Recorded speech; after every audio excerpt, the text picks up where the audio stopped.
कुछ ऐसे हथियार होते हैं जो युद्ध का नतीजा तय कर देते हैं। ऐसा ही एक हथियार यूक्रेन के पास भी है जिसने रूस को बहुत जबरदस्त नुकसान पहुंचाया है।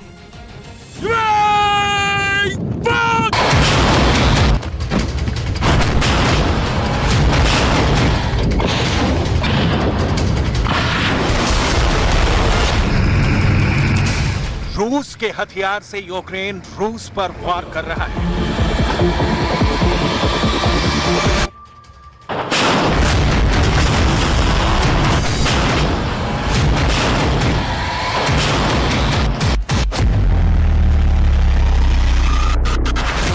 BM-27 यूरेगन। क्यों ये रॉकेट लॉन्चर यूक्रेन की युद्ध भूमि में बेहद अहम भूमिका निभा रहा है? ये रॉकेट लॉन्चर रूस के पास भी है। इसको बनाया भी रूस ने ही है। यहाँ ये डॉर्पर नामक एक अच्छी नस्ल की भेड़ को पालते हैं। पालकर हर साल 40 से 50 लाख कमाते हैं। आपको भी करना है, उनसे सीखना है तो फ्रीडम ऐप को अभी डाउनलोड कीजिए। तो ये यूक्रेन के हाथ कैसे लग गया?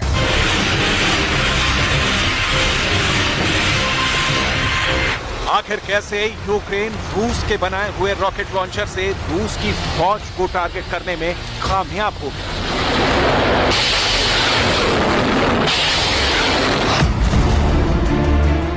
यूक्रेन के अंदर खार्किव में यूक्रेन की फौज यूरेगन रॉकेट लॉन्चर का इस्तेमाल रूस के खिलाफ कर रही है।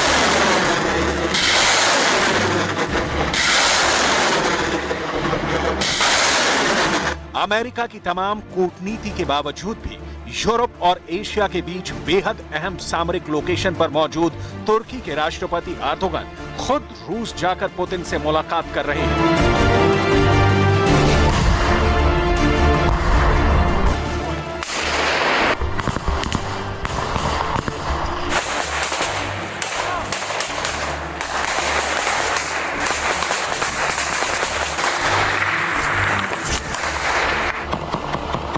रूस के रक्षा मंत्रालय ने पूरे 1 मिनट का वीडियो जारी किया है और इस वीडियो में रूस और यूक्रेन के बीच चल रही जबरदस्त गन बैटल की बहुत क्लोज तस्वीरें हैं।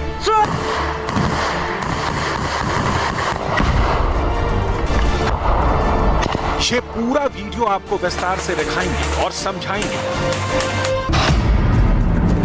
लेकिन सबसे पहले आपको दिखाते हैं युद्ध भूमि से आए बेहद खतरनाक और खौफनाक तस्वीरें। अगस्त के महीने में हफ्ते की शुरुआत में ही रात के वक्त रूस की फौज क्राइमिया से 40 गाड़ियां, युद्ध के हथियार और रॉकेट स्पेशल ट्रेन के जरिए खेरसोन को भेज रही थी। इसकी जानकारी यूक्रेन की फौज को लग गई थी और यूक्रेन ने अपनी हाइमर्स यानी high mobility artillery rocket system की मदद से स्पेशल ट्रेन पर हमला कर दिया। यह हमला ब्राय-लिविका स्टेशन पर किया गया, जिसमें कुल 80 रूसी लड़ाके मारे गए और 200 घायल हो गए।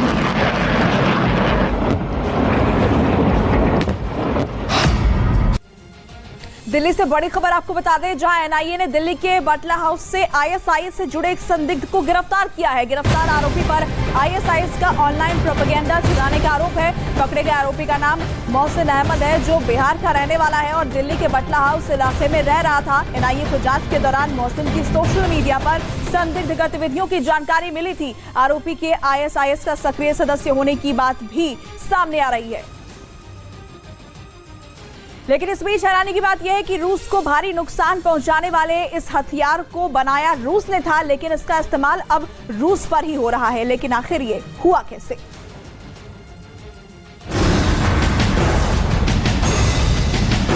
ये यूक्रेन के खार्किव की तस्वीरें हैं, जहां यूक्रेन के सैनिक रूस की फौज पर हमले की एक बड़ी तैयारी कर रहे हैं। यूक्रेन के सैनिकों ने यूरेगन रॉकेट लॉन्चर सिस्टम को लोड किया और फिर उस लोकेशन पर गए जहां से रूसी ठिकानों पर टारगेट किया जाएगा। На ураження цілі військовослужбовці агресора в районі. Будемо працювати за способом повної підготовки. खार्किव के इन खेतों से मिसाइलें रूस के ठिकानों पर लॉन्च कर दी गई। Працювали ми на дальність 30 кілометрів.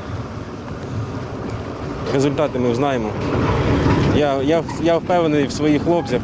Я впевнений в тому, що Ми виконали вогневе завдання на відмінно. І результат, він завжди є. ये यूक्रेन की तैयारी और टारगेटेड अटैक की तस्वीरें हैं। इसके जवाब में रूस ने एकदम लाइव गन बैटल के फुटेज रिलीज किए हैं।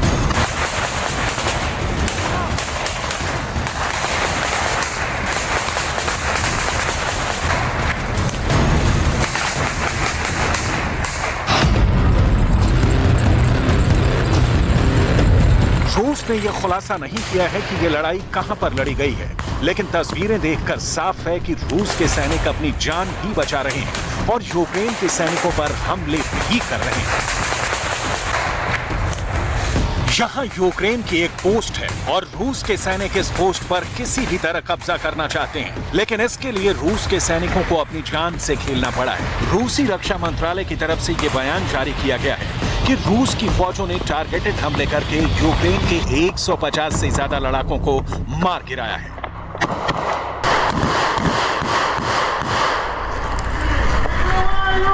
Взят под полный контроль областной центр Херсон. Российскими подразделениями вооруженных сил взят под полный контроль областной центр Херсон. Российскими подразделениями вооруженных сил взят под полный контроль областной центр Херсон. Российскими подразделениями вооруженных сил взят под полный контроль областной центр Херсон. Российскими подразделениями вооруженных сил взят под полный контроль областной центр Херсон. Российскими подразделениями вооруженных сил. रूस के इन्हीं हमलों में यूक्रेन के सैनिक मारे जा रहे हैं और फिर उनके पार्थिव शरीर को यूक्रेन की राजधानी कीव लाया जा रहा है। कीव के अंदर शुक्रवार को सेंट्रल स्क्वायर पर 100 से ज्यादा यूक्रेन के सैनिक इकट्ठा हुए। 2 यूक्रेनी सैनिकों का अंतिम संस्कार किया गया, जिसमें आम लोग भी शामिल हुए। यूक्रेन के इन मृत सैनिकों के परिजनों ने सबसे पहले श्रद्धांजलि दी। यूक्रेन के सैनिक भी अपने साथियों को अंतिम विदाई दे रहे थे। यूक्रेन के घर घर में इस वक्त ऐसा ही मातम है।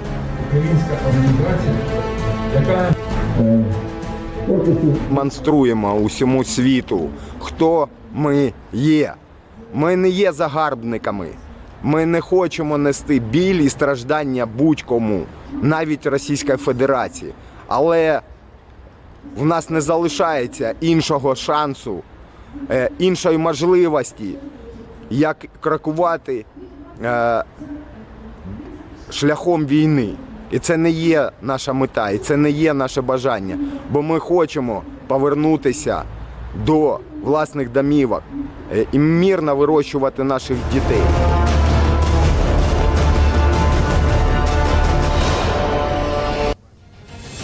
उत्तर प्रदेश की झांसी में एक चलती कार आग का गोला बन गई, जिसे देखकर लोग दहशत में आ गए। इस हादसे का जो वीडियो सामने आया उसमें कार बुरी तरह आग की लपटों में घिरी दिखाई दी, जबकि उससे निकलने वाला धुआं पूरे इलाके में फैलता दिखाई दिया। सड़क पर जलती कार को देखकर लोग खौफ में आ गए, जिसके बाद ट्रैफिक थम गया। कार में लगी आग इतनी भीषण थी कि उसके पास जाने की किसी की हिम्मत नहीं हुई। हालांकि वहां मौजूद लोगों ने कार में आग लगने की जानकारी तुरंत दमकल विभाग को दी, जिसके बाद मौके पर पहुंचे दमकल कर्मियों ने आग पर काबू पा लिया। गनीमत रही कि इस हादसे में कार सवार सभी लोग सुरक्षित बच गए। रूस को भारी नुकसान पहुंचा रहा ये हथियार क्या है? क्या है ज़ेलेंस्की का ये बवंडर जिससे रूस है परेशान? देखिए रिपोर्ट।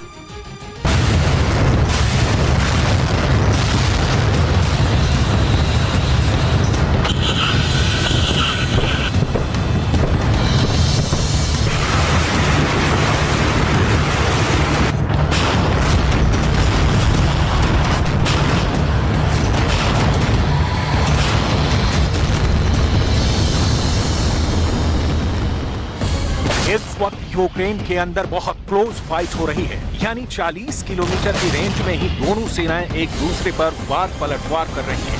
ऐसी स्थिति में दोनों ही सेनाओं को एक ऐसा रॉकेट लॉन्चर सिस्टम चाहिए जो 30 से 50 किलोमीटर की रेंज में हमला कर सके, और इसलिए यूक्रेन योरेगन मल्टीपल लॉन्चर का इस्तेमाल कर रहा है।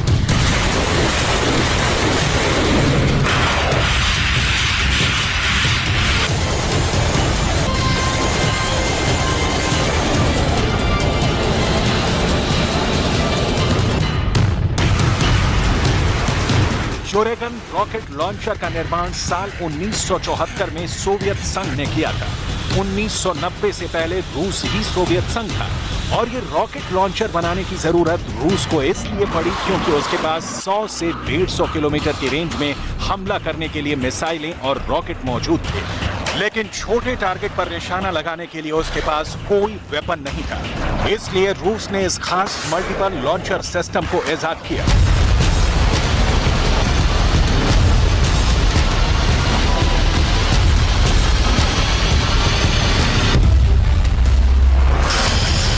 योरेगन रॉकेट लॉन्चर को बनाने का असल मकसद था 70 किलोमीटर तक दुश्मन के टैंकों और दुश्मन के काफिले और दुश्मन के जवानों पर सीधा निशाना बनाना।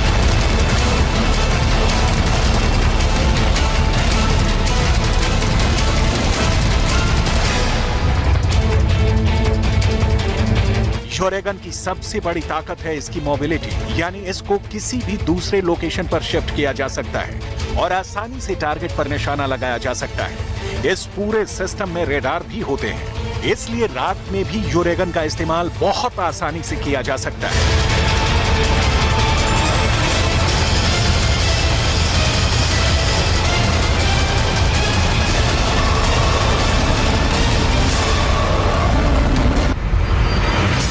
इस पूरी मशीन को इस्तेमाल करने के लिए जबरदस्त ट्रेनिंग की जरूरत होती है। यूक्रेन के जवान भी अब इस वेपन के इस्तेमाल में पारंगत हो चुके हैं। यही वजह है कि रूस के यूरेगन लॉन्चर को यूक्रेन के सैनिकों ने अपने यूरेगन लॉन्चर से तबाह कर दिया था। रूस और यूक्रेन के युद्ध में यह एक ऐसा हथियार है जो दोनों सेनाओं के पास है।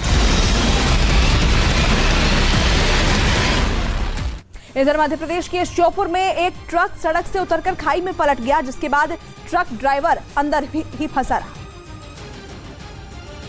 जिसे निकालने के लिए काफी मशक्कत करनी पड़ी। सामने आए वीडियो में ट्रक सड़क किनारे पूरी तरह पलटा दिखाई दिया, जबकि कुछ पुलिसकर्मी ट्रक के अंदर फंसे ड्राइवर को निकालने की कोशिश करते नजर आए। लेकिन उसे निकालना इतना भी आसान नहीं था, क्योंकि ट्रक का दरवाजा अंदर से लॉक था और ड्राइवर को काफी चोट आई थी। हालांकि इसके बावजूद पुलिस वालों ने हार नहीं मानी और उसे निकालने का काम शुरू किया गया। सबसे पहले ट्रक के शीशे को तोड़ा गया और फिर अंदर ड्राइवर को निकालने की कोशिश शुरू हुई। काफी देर की मेहनत के बाद ड्राइवर को निकालकर अस्पताल भेजा गया, जहां इलाज के दौरान उसकी मौत हो गई। रूस यूक्रेन जंग में अब दोनों तरफ से लाशों का बोझ बढ़ रहा है, लेकिन कामयाबी किसको मिलेगी ये फैसला अभी तक नहीं हो पाया।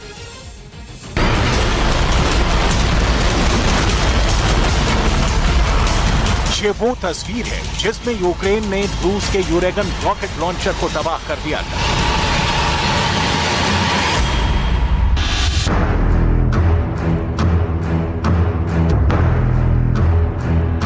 रूस के पास 700 से ज्यादा यूरेगन रॉकेट लॉन्चर्स हैं, लेकिन यूक्रेन के पास ऐसे ही 70 यूरेगन रॉकेट लॉन्चर्स हैं। पहले यूरेगन रॉकेट लॉन्चर सिस्टम पूरी तरह से सोवियत रूस के ही एसेट थे, लेकिन जब सोवियत संघ का विभाजन हुआ तब यही रॉकेट लॉन्चर्स रूस से टूटे हुए देशों की सेना में भी शामिल किए गए। जैसे सोवियत संघ का ही हिस्सा रहे बेलारूस के पास 72 यूरेगन रॉकेट लॉन्चर्स हैं। इसी तरह मालदोवा के पास 11, कजाकिस्तान के पास 180, किर्गिस्तान के पास 6, तुर्कमेनिस्तान के पास 7 और उज्बेकिस्तान के पास 48 यूरेगन रॉकेट लॉन्चर हैं। बड़ी बात यह है कि अब रूस के ही बनाए हुए हथियारों से यूक्रेन रूस पर वार कर रहा है।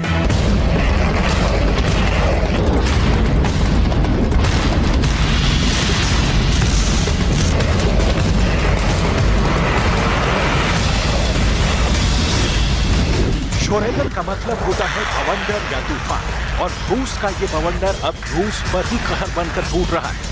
दूसरी तरफ रूस सबसे ज्यादा हमले इस वक्त यूक्रेन के मिकोलाइव शहर पर कर रहा है। सामरिक नजरिए से ईस्ट यूक्रेन में ये शहर इसलिए बेहद अहम है क्योंकि ये खेरसोन और ओडेसा दोनों के बीच में मौजूद है।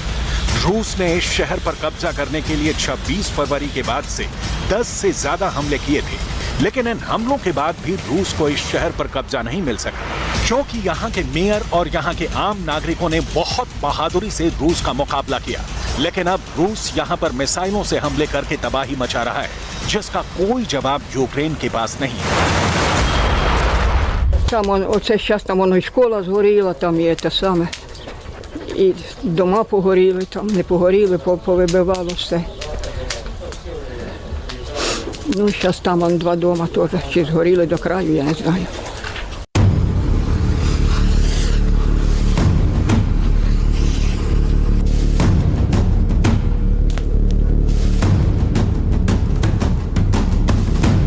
सबसे बड़ी बात यह है कि मिकोलाइव के इलाके में रूस के समर्थक भी मौजूद हैं, जो रूस की फौज को इनपुट दे रहे हैं और इसी वजह से मिकोलाइव के अंदर रूस की फौज सटीक निशाने लगाने में कामयाब हो रही है। यूक्रेन के अधिकारियों ने रूस के इन समर्थकों की तलाश शुरू कर दी है। यूक्रेन मिकोलाइव में जवाबी कार्रवाई के लिए तैयार हो रहा है। Правоохоронні органи, в принципі, вели цю роботу на дуже високому рівні. Зараз збільшилось. Тільки за тиждень там 4 людини заарештували. І ще в роботі багато. Це одна з причин, через що будуть запроваджені комендантські години для відпрацювання. Але не тільки. कुल मिलाकर इस जंग में अब दोनों तरफ से लाशों का बोझ बढ़ रहा है, लेकिन कामयाबी किसको मिले